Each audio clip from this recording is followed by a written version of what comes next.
Henrikh Mkhitaryan is set to miss the Europa League final against Chelsea after a decision was taken by the player and Arsenal for him to miss this on safety grounds, given the worries about the final being hosted in Baku in Azerbaijan, with him being an Armenian international.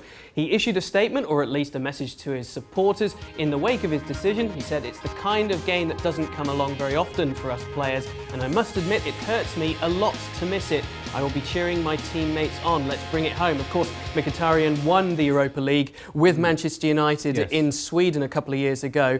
It's a big miss for him, and sad set of circumstances which has led to it. Well, you know, under normal circumstances, any player missing a European final would be a crushing blow, a disaster. You know, at the end of your career, these are the types of games and memories that you hold on to. Fortunately for Mkhitaryan, though, is he did win it with Manchester United, and so other players may have completely lost that chance for that experience. But the positive is he's been through it. He knows what the atmosphere is like, and as much as he would have loved to have played in another one, he does have one in his back pocket. So that's the only positive for Mkhitaryan. How big a miss for Arsenal is he? You know, I'm not so sure that he would have started in this game.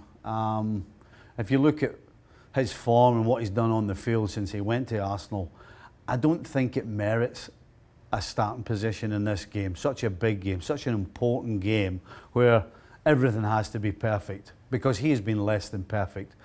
No question he would have been on the bench, but as far as starting, I don't think that'll be a miss.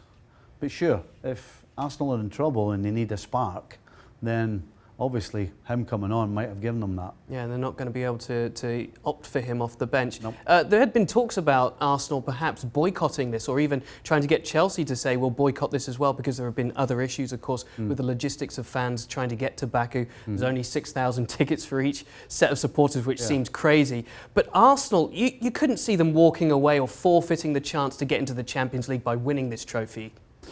No, and regardless of whether it's Arsenal, Chelsea or any other team in Europe, you're sending the wrong message if you just don't play this game. You know, at the end, the reason that there are problems, whoever it is that causes it, they win. And you can't let that happen, because all it will do is encourage other idiots and other people in other countries to cause problems and try and have something similar happen. Regardless of whether it's football, it could be any other sport. So the game has to be played. I'm glad Arsenal and Chelsea are going to play it. And that's the right decision, in my opinion. There's been sort of widespread ridicule, really, for UEFA's decision to make this final happen in Baku, a place which is so difficult to get to, in a stadium which holds a lot of people, but again, football fans will be missing largely. Do you think in the future UEFA will have to look at how they make these decisions for new stadia to be approved? UEFA, are you kidding? They do what they want. Clearly there's an agenda here. There's an agenda why this game's been played where it is. And if UEFA had any concern for fans' safety, fans' travel, tickets, if they had any interest in all that, then there would have been a whole lot of changes.